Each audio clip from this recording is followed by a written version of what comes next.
Assalamualaikum warahmatullahi wabarakatuh. Innal hamdalillah nahmaduhu wa nasta'inuhu wa nastaghfiruh. Wa na'udzu billahi min shururi anfusina wa min sayyiati a'malina. May yahdihillahu fala mudilla lahu wa may yudlil fala hadiya lahu. Wa asyhadu an la ilaha illallah wahdahu la syarika lahu wa asyhadu anna Muhammadan abduhu wa rasuluh. Allahumma shalli wa sallim ala sayidina Muhammad wa ala alihi wa sahbihi ajma'in. Amma ba'd. Baik. Insyaallah kita lanjutkan pembahasan dari kitab Riyadhus Shalihin karya Al-Imam An-Nawawi rahimahullahu taala, di mana kita sampai pada pembahasan tentang tingkatan ihsan, bab al-muraqabah. Yaitu bahwa kita harus senantiasa merasa diawasi oleh Allah Subhanahu wa taala. Kita sampai pada sebuah hadis yang diriwayatkan oleh Abdullah bin Abbas radhiyallahu anhuma. An Ibnu Abbas radhiyallahu anhuma qaal, beliau berkata, kuntu khalfan Nabi sallallahu alaihi wasallam yauman. Aku di belakang Nabi Muhammad sallallahu alaihi wasallam pada suatu hari. Faqala ya ghulam. Kemudian beliau bersabda, wahai pemuda, wahai anak kecil. Karena pada saat itu Abdullah bin Abbas itu masih kecil ketika Nabi Muhammad sallallahu alaihi wasallam masih hidup, ya, belum baligh. Beliau Abdullah bin Abbas belum baligh. Inni u'allimuka kalimat. Nabi Muhammad sallallahu alaihi wasallam bersabda, sesungguhnya aku hendak mengajarkanmu beberapa kalimat. Ihfazillaha yahfazka. Jagalah Allah, maka Allah akan menjagamu. Jadi kalimat pertama dari Nabi Muhammad sallallahu alaihi wasallam, jagalah Allah, maksudnya adalah jagalah syariat Allah Subhanahu wa taala. Jagalah agama Allah Subhanahu wa taala dengan cara melaksanakan perintahnya dan menjauhi larangannya. Ya. Maka ini adalah perintah dari Nabi Muhammad sallallahu alaihi wasallam, ihfazillah.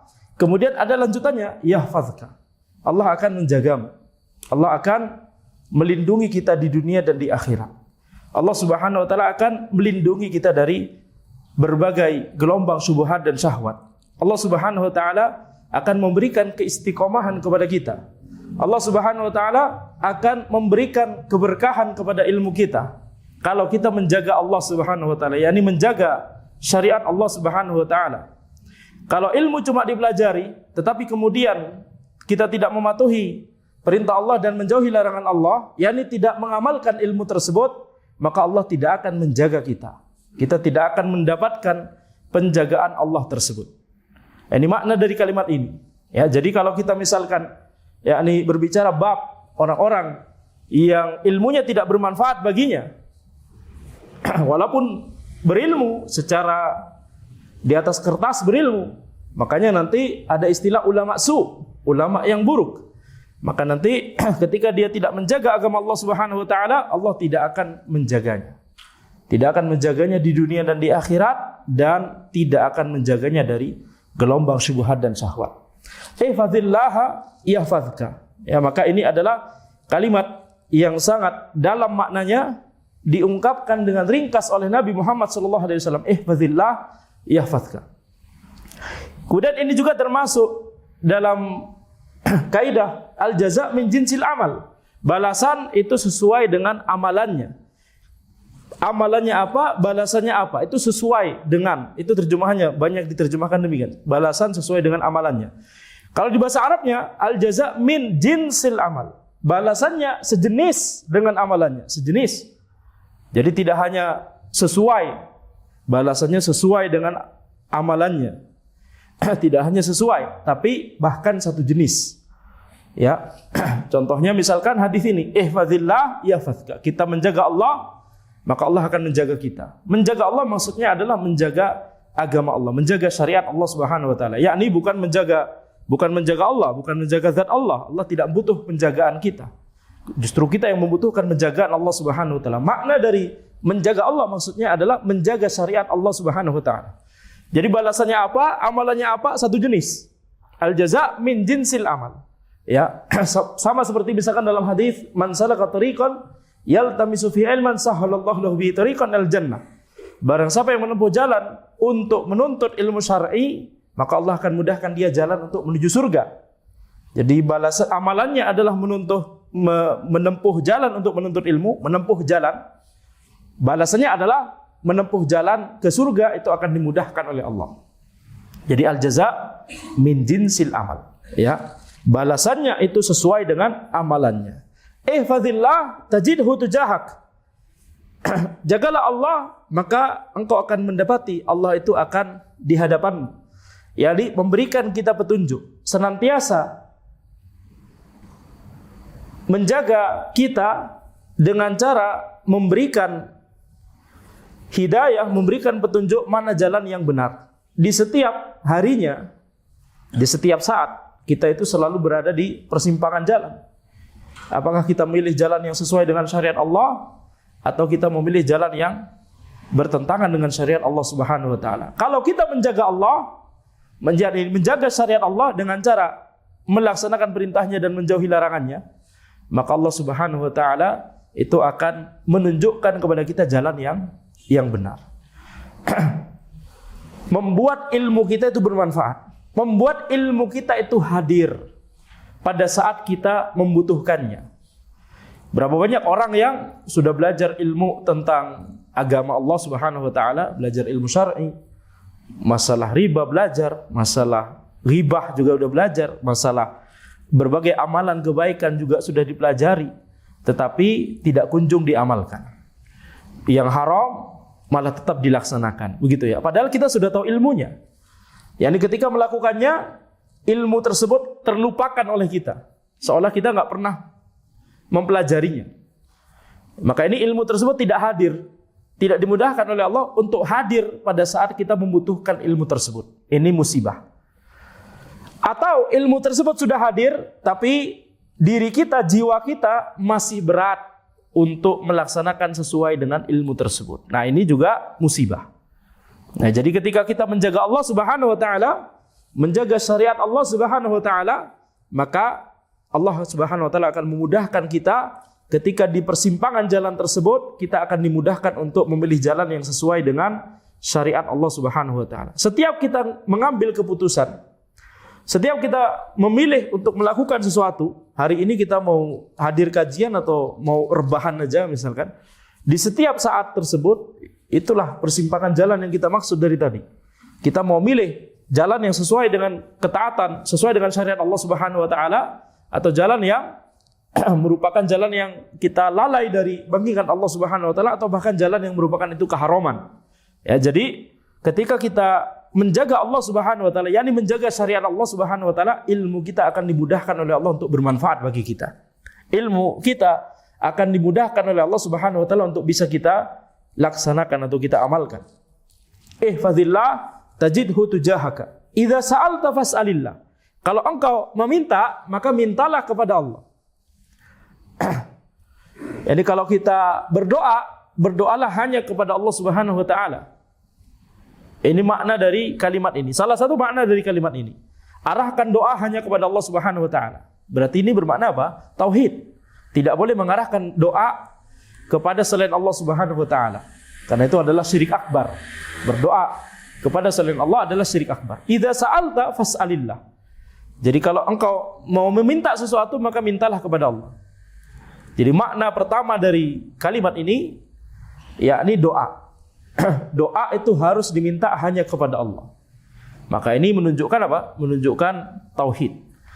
Makna lain yang juga tercakup, yang juga terkandung dalam kalimat ini, sama-sama benar maknanya ya, yaitu idza sa'alta fas'alillah, jika engkau meminta sesuatu maka mintalah kepada Allah, yakni bahkan walaupun itu dalam perkara yang itu boleh-boleh saja untuk kita minta kepada makhluk, kalau menginginkan ketauhidan yang sempurna, ketauhidan yang tinggi sekali derajatnya, maka kita minta sesuatu itu hanya kepada Allah, tidak boleh kepada makhluk.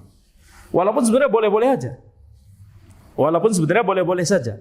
Makanya kita lihat misalkan dalam lanjutan dari hadis ini, wa idza sta'anta fasta'in billah. Jika engkau meminta pertolongan, maka mintalah pertolongan kepada Allah.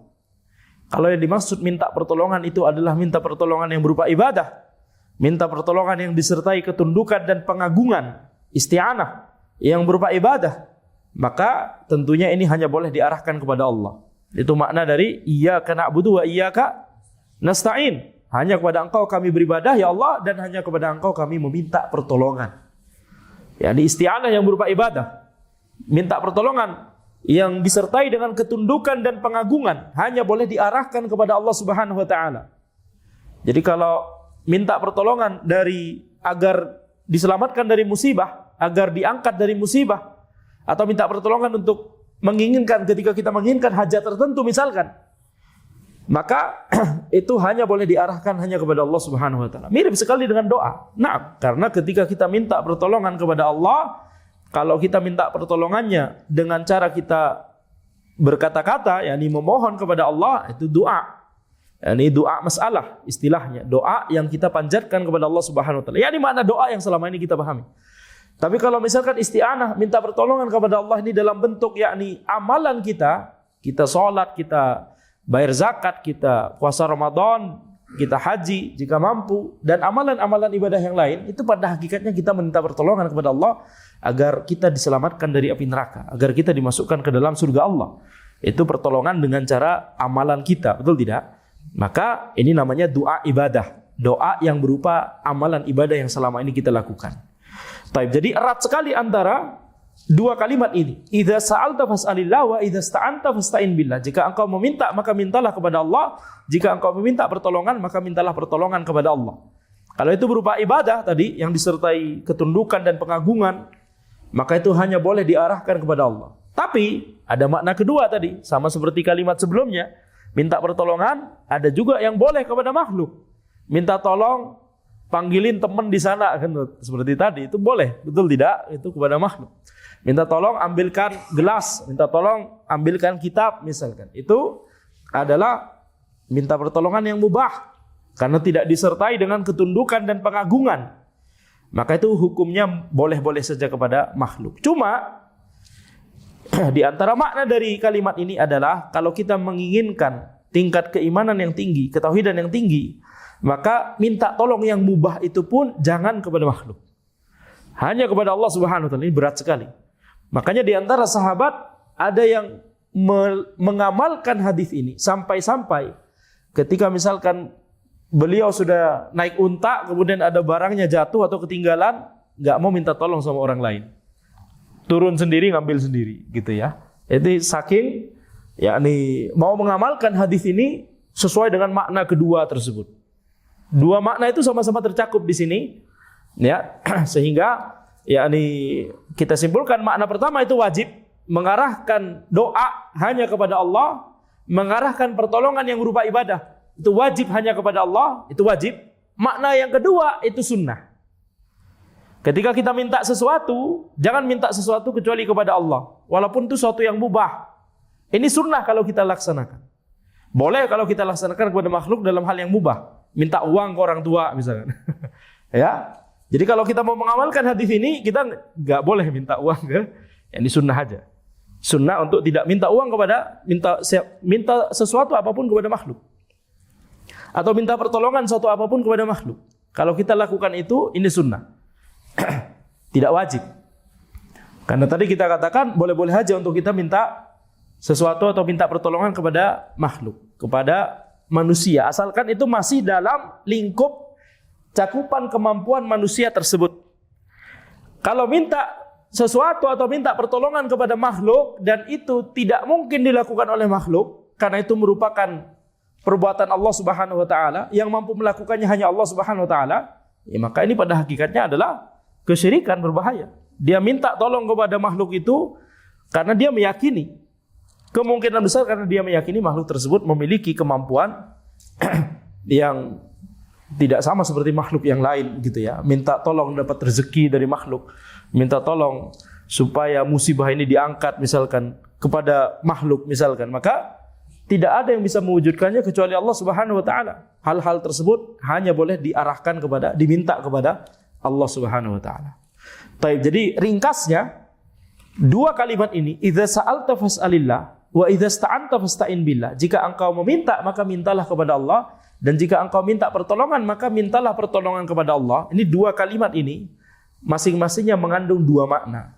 Makna yang pertama yang merupakan tauhid tadi, minta tolong yang berupa ibadah yakni doa kemudian minta sesuatu yang berupa ibadah itu doa, minta tolong yang berupa ibadah yakni minta tolong yang disertai dengan ketundukan dan pengagungan. Ini semuanya hanya boleh diarahkan kepada Allah. Ini wajib untuk kita arahkan hanya kepada Allah. Tapi ada makna kedua. Makna kedua yaitu minta sesuatu kepada makhluk, yang itu mubah hukum asalnya. Minta tolong kepada makhluk, yang itu juga mubah pada asalnya. Maka ini boleh-boleh saja untuk kita lakukan kepada makhluk. Kalau kita mau mengamalkan makna kedua tersebut dari hadis ini, maka hukumnya sunnah. Wa'lam annal ummata law istama'at ala an yanfa'uka bi syai'in lam yanfa'uka illa bi syai'in qad katabahu Allahu lak. Ketahuilah bahwa umat ini kalau semuanya bersatu untuk memberikan manfaat kepadamu, memberikan suatu manfaat kepadamu, maka mereka tidak akan bisa memberikan manfaat kecuali dengan sesuatu yang telah Allah tuliskan, kecuali dengan sesuatu yang telah Allah tetapkan, yakni di Lauhul Mahfuz. Wa in istama'u ala yadurruka bi syai'in lam yadurruka illa bi syai'in qad katabahu Allahu 'alaik. Dan kalaupun mereka itu bersatu untuk memberikan madarat kepadamu, maka mereka tidak akan bisa memberikan madarat kecuali madarat yang telah Allah tuliskan kepadamu. Rufi'atil aqlam wa jaffatis suhuf. Pena telah diangkat dan suhuf, yakni lembaran-lembaran di Lauhul Mahfuz itu telah kering. Yang tidak akan bisa diubah lagi. Rawahu Tirmidzi wa qala hadits hasan sahih. Hadis ini diriwayatkan oleh Tirmidzi dan beliau berkata hadis hasan sahih. Baik. Di bagian ini Nabi Muhammad SAW menyebutkan tentang yakni masalah ketetapan Allah Subhanahu wa taala, ya. Iradah kauniyah Allah Subhanahu wa taala. Iradah kauniyah yaitu sesuatu yang Allah tetapkan untuk Allah izinkan itu untuk terjadi. Allah memberikan kebebasan bagi kita. Allah memberikan memberikan kehendak bagi kita. Kita bebas memilih apa yang mau kita lakukan. Tapi kehendak kita di bawah kehendak Allah Subhanahu wa taala. Kalau kita menghendaki sesuatu, maka sesuatu tersebut tidak akan terwujud kecuali atas izin Allah, kecuali atas kehendak Allah. Kalau kita menginginkan sesuatu kemudian Allah tidak mengizinkannya, maka itu tidak akan terjadi. Jadi sesuatu yang diizinkan oleh Allah untuk terjadi di dunia ini, di alam semesta ini, itu namanya iradah kauniyah. Nah, iradah Allah tidak hanya iradah kauniyah, ada jenis kedua yaitu iradah syar'iyyah. Iradah syar'iyyah itu kehendak Allah Subhanahu wa taala yang Allah cintai. Allah cinta untuk sesuatu tersebut dilakukan oleh makhluknya. Yani setiap yang diperintahkan oleh Allah dalam agama Allah itu adalah iradah syar'iyyah. Maka ada dua jenis iradah ini, iradah kauniyah dan iradah syar'iyyah. Nah, sekarang dalam masalah yakni iradah kauniyah, Nabi Muhammad SAW memberikan sebuah ilustrasi yang sangat berharga di sini. Beliau menggunakan pengandaian, dan ini pengandaian yang dibolehkan. Pengandaian seandainya begitu ya, jika atau andai. Itu ada yang boleh, ada yang tidak boleh. Tidak boleh kalau digunakan untuk yakni protes terhadap ketetapan Allah Subhanahu wa taala. Seandainya hari ini tidak hujan, maka begitu misalkan ya, protes terhadap ketetapan Allah Subhanahu wa taala. Betul tidak? Ini enggak boleh. Kalau pengandaian itu digunakan untuk misalkan menjelaskan sesuatu, menjelaskan ilmu, ya. Misalkan banyak sekali dalam masalah fikih, jika begini gimana, jika begitu gimana. Jika ada seseorang membeli suatu barang, kemudian dia itu berniatnya awalnya membeli, kemudian setelah itu nggak jadi beli misalkan, apa hukumnya dan seterusnya, itu dibahas dalam masalah khiyar dalam fikih muamalat misalkan. Ada jika di situ, betul tidak? Kalau jika atau pengandaian itu digunakan untuk menjelaskan ilmu, maka tidak masalah. Ini termasuk Nabi Muhammad SAW sedang menjelaskan ilmu di sini. Seandainya seluruh umat ini semuanya bersatu untuk memberikan manfaat kepadamu, mereka tidak akan bisa memberikan manfaat kecuali sesuai dengan apa yang telah Allah tetapkan. Dan kalau seandainya mereka bersatu untuk memberikan madarat kepadamu, mereka tidak akan bisa memberikan madarat kecuali sesuai dengan apa yang juga Allah tuliskan. Berarti apa kesimpulannya? Kesimpulannya kalau kita benar-benar mengamalkan hadis ini, memahami hadis ini, yakni tidak hanya sekedar mempelajari, maksudnya sekedar tahu begitu ya, tapi juga kita mengamalkan hadis tersebut ketika memang waktunya membutuhkan. Ketika kita tertimpa musibah misalkan, maka kita tidak akan protes terhadap kehendak Allah Subhanahu wa taala.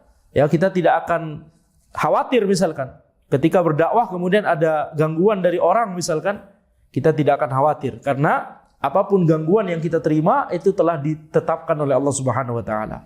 Ketika kita dapat nikmat, ketika kita dapat yakni harta, rezeki, maka itu tidak akan yakni kita tidak akan tamak, kita tidak akan juga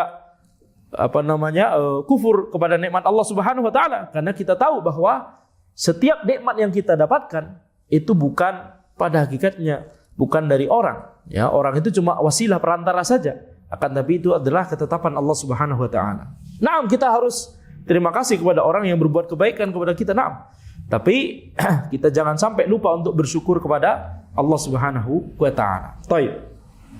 Jadi di bagian ini Nabi Muhammad SAW menjelaskan kepada kita sebuah pelajaran yang sangat penting tentang takdir Allah Subhanahu wa taala, tentang qada dan qadar Allah Subhanahu wa taala. Yang kalau kita amalkan ini, maka insyaallah tidak akan ada yakni was-was, tidak akan ada anxiety. Apa itu anxiety bahasa Indonesianya? Kecemasan, penyakit yang mengkhawatirkan apa yang terjadi nanti di masa depan begitu ya. Kemudian khawatir dengan tantangan yang terjadi, misalkan ada seseorang berusaha untuk lurus di jalan Allah Subhanahu wa taala, berusaha untuk jujur. Kan ada banyak tersebar ungkapan di antara kita ya, di masyarakat kita, orang kalau jujur nanti dia akan diberikan madarat oleh orang yang sekongkol sama-sama curang begitu ya. Maka ini kita terapkan. Kalaupun kita diapa-apain oleh mereka, diberikan madarat oleh mereka, madarat tersebut pasti sudah dituliskan oleh Allah Subhanahu wa taala. Tidak mungkin luput. Ya, tidak mungkin luput. Antara kita mendapatkan madarat itu karena kita berpegang teguh di atas jalan Allah, atau kita dapat madarat itu karena sama-sama berbuat curang, tetap dapat madarat kalau itu sudah dituliskan oleh Allah Subhanahu wa taala. Sama seperti nikmat. Kita dapat nikmat dari Allah Subhanahu wa taala, rezeki dari Allah Subhanahu wa taala. Kita dapat yakni harta tersebut antara dengan cara yang halal atau dengan cara yang haram. Kalau itu sudah ditetapkan oleh Allah untuk kita, harta tersebut pasti kita akan dapat. Pilihannya sekarang kita akan dapat rezeki tersebut dari jalan yang halal atau dari jalan yang haram. Jadi walaupun rezeki tersebut dari jalan yang haram, itu juga tetap dalam definisi rezeki dari Allah. Tetap itu merupakan rezeki dari Allah, walaupun kita melaluinya melalui jalan yang haram. Ini akidah Ahlussunnah, tidak seperti Mu'tazilah. Mu'tazilah mengatakan rezeki yang didapat dari jalan yang haram itu bukan rezeki dari Allah. Itu kata mereka definisinya begitu ya. Ahlussunnah mengatakan tidak. Semua yang kita dapatkan itu dari Allah Subhanahu wa taala. Kalau bukan dari Allah, dari mana? Berarti dari syaitan. Syaitan enggak bisa memberikan rezeki. Yang bisa memberikan rezeki hanyalah Allah Subhanahu wa taala. Jadi rezeki untuk kita sudah ditetapkan. Kita enggak akan mati kecuali setelah rezeki yang telah Allah tetapkan untuk kita sudah kita dapatkan semua. Nah, sekarang kita mendapatkan rezeki tersebut semuanya dari halal atau malah semuanya dari haram atau campur-campur. Itu pilihan kita sekarang. Sama seperti kemadorotan, ya, kemadorotan atau bahkan ajal. Kita semua tahu bahwa kita suatu saat akan menjumpai ajal kita, betul tidak? Tapi apakah kita akan menjumpai ajal tersebut dalam kondisi husnul khotimah atau dalam kondisi su'ul khotimah? Na'udzubillah min dzalik. Tergantung kebiasaan kita selama hidup, ya, tergantung kebiasaan kita selama hidup. Jadi yakni kita diberikan pilihan oleh Allah Subhanahu wa taala, dan sekarang saat inilah kita yakni kesempatan kita untuk memilih tersebut, kesempatan kita untuk beramal. Rizki kita mau semuanya kita dapat dari jalan yang halal atau tidak. Ajal kita yang pasti akan kita jumpai, itu akan kita jumpai dalam kondisi husnul khotimah atau su'ul khotimah. Kemudian madarat yang seluruh musibah atau madarat yang kita dapatkan ketika di dunia itu karena akibat karena kita berada di jalan Allah, atau walaupun kita nggak di jalan Allah, walaupun kita yakni bertentangan dengan syariat Allah, musibah itu kalau sudah dituliskan tetap akan nyampe ke kita, betul tidak? Bukan kemudian karena kita bukan karena kita ikutan curang sama dengan yang lain, kemudian kita nggak dapat madarat, itu pemahaman yang salah. Sama seperti apa? Sama seperti tadi nikmat ya, rizki tadi. Bukan pemahaman sebagian orang, kalau kita tidak melakukan riba, nanti kita nggak kaya-kaya. Kalau kita nggak melakukan praktek riba, gimana bisnis kita berkembang? Nah, sebagian orang berpikir demikian. Dengan kata lain, dia mengatakan bahwa kalau kita nggak melakukan sesuatu yang haram ini, gimana rezeki kita bisa nambah? Rezeki kita nggak akan nambah, sudah ditakar oleh Allah Subhanahu Wa Taala. Tapi yang kita bisa pilih adalah kita mau mendapatkan semuanya dari jalan yang halal atau dari jalan yang haram. Jadi pemahaman kalau kita nggak melakukan praktek riba, kalau kita nggak melakukan ini itu dan seterusnya, gimana kita bisnis kita berkembang? Gimana harta kita jadi banyak gitu misalkan? Ya, kalau kita nggak melakukan praktek riba, gimana kita dapat rumah? Gimana kita dapat kendaraan dan seterusnya? Nanti nggak dapat. Nah, itu sebagian pemikiran sebagian orang. Ya, ini berbahaya. Baik.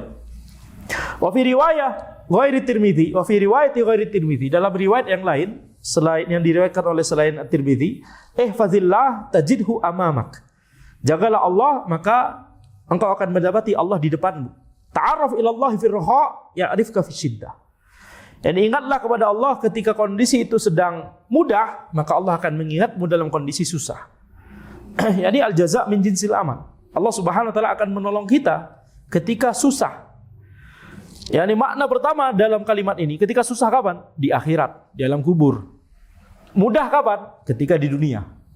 Itu makna pertama. Makna kedua, bisa masih sama-sama di dunia, tapi ketika mudah itu maksudnya ketika kita lagi jaya-jayanya, itu istilahnya ya. Lagi jaya-jayanya. Tapi kalau sudah roda berputar di bawah, maka kalau kita ingat Allah ketika kita posisinya di atas, Allah akan mengingat kita walaupun kita berada dalam kondisi terbawah. Wa'lam anna ma akhta'aka lam yakun liyusibak wa ma asabaka lam yakun liyukhti'ak. Ketahuilah bahwa apa yang tidak akan menimpamu itu tidak akan menimpamu. Apa yang menyelisihimu tidak akan menimpamu, dan apa yang menimpamu itu tidak akan lam yakun liyukhti'ak, tidak akan menyelisihimu. Yakni kalau sudah Allah tetapkan untuk menimpa, itu pasti akan menimpa kita. Kalau sesuatu itu Allah tetapkan tidak menimpa kita, maka Allah tidak, yakni maka sesuatu itu tidak akan menimpa kita. Ini sama seperti kalimat yang sebelumnya ya. Wa'lam anna nasr ma'as sabr. Ketahuilah bahwa pertolongan itu bersama dengan kesabaran. Jadi kita harus bersabar untuk mendapatkan pertolongan Allah Subhanahu wa taala. Bersabarnya kapan? Bersabar itu enggak ada batasnya. Ya, dalam syariat Islam sabar itu enggak ada batasnya. Lihat kesabaran yang dilakukan oleh para sahabat, kesabaran yang dilakukan oleh orang-orang yang disiksa oleh ashabul ukhdud, sampai meninggal mereka tetap bersabar di atas tauhid. Sabar itu enggak ada batasnya. Wa anal faraj ma'al karb, dan kemudahan itu bersama dengan musibah. Ketika ada musibah itu pasti akan ada yakni kemudahan dari Allah Subhanahu wa taala, pertolongan dari Allah Subhanahu wa taala. Wa anna ma'al usri yusra, dan bersama kesulitan itu akan ada kemudahan. Perhatikan di hadis ini, ketika Nabi Muhammad SAW berbicara tentang amalan, beramal sesuai dengan syariat Allah, Nabi Muhammad SAW itu fokus pada iradah syar'iyah. Ihfazillah yahfazka. Jagalah Allah, maka Allah akan menjagamu. Yakni kita disemangati untuk beramal gitu ya. Tapi ketika membahas masalah perkara dunia, maka Nabi Muhammad SAW fokus pada iradah kauniyah. Ketahuilah bahwa ketika seluruh umat bersatu untuk memberikan manfaat kepadamu, mereka tidak akan berikan manfaat kecuali apa yang Allah tuliskan untukmu. Demikian pula sebaliknya terkait madarat.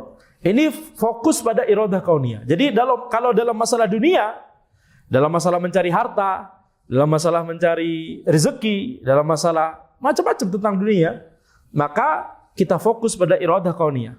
Nah, kita berusaha. Tapi setelah kita usaha berikhtiar, jangan lupa iradah, fokus pada iradah kauniyah. Tanpa melupakan iradah syariah, na'am.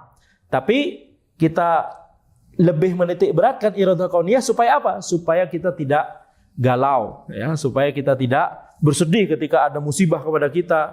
Ya, kita ingat bahwa ini musibah kan pasti sudah Allah tetapkan. Nah, atas iradah kauniyah Allah, atas izin Allah. ya maka walaupun mau bagaimanapun kalau sudah ditetapkan Allah pasti terjadi, betul tidak? Ketika ada musibah, harta hilang, kerabat meninggal, misalkan kita hadirkan ini, fokus pada iradah kauniyah Allah, itu membuat kita tegar biiznillah.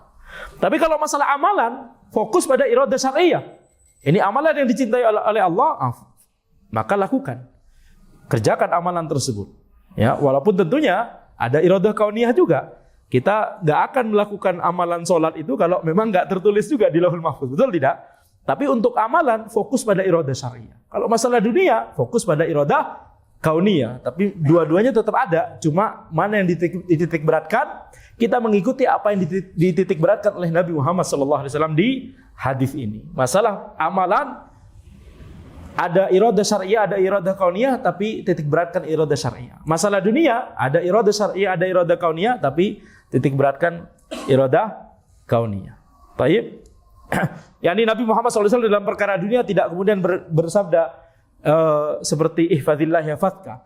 Yani carilah dunia, dunia akan Allah berikan kepadamu. Carilah dunia, Allah akan berikan kamu dunia. Yani Nabi Muhammad SAW tidak bersabda demikian. Walaupun itu benar juga, kita juga berikhtiar dalam masalah dunia, betul tidak? Tapi dalam masalah dunia kita titik beratnya pada iradah kauniyah, dalam masalah amalan yang berguna untuk akhirat kita fokusnya pada iradah syar'iyah. Demikian yang bisa Anda sampaikan. Insyaallah kita lanjutkan di pertemuan berikutnya. Hadza wallahu alam. Subhanakallahumma bihamdika asyhadu an la ilaha illa anta astaghfiruka wa atubu ilaik. Assalamualaikum warahmatullahi wabarakatuh.